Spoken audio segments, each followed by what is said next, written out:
Pemirsa, kasus COVID-19 baru di Bali hari ini kembali naik dari jumlah sehari sebelumnya. Dengan demikian, sudah 4 hari rekor kasus baru dicapai Bali.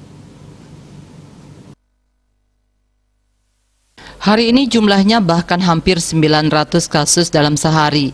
Dengan adanya tambahan signifikan, kumulatif kasus COVID-19 kini sudah melampaui 59.000. Kabar baiknya, pasien sembuh dilaporkan bertambah dengan jumlah yang juga memecahkan rekor kembali di atas 450 orang. Korban COVID-19 pada hari ini juga masih bertambah, jumlahnya kembali lagi mencapai puluhan orang.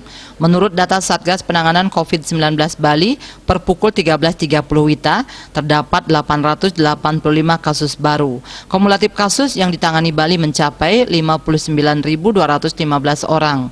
Pasien sembuh bertambah mencapai 476 orang, sehingga total pasien sembuh saat ini sebanyak 51.305 orang atau 86,64%.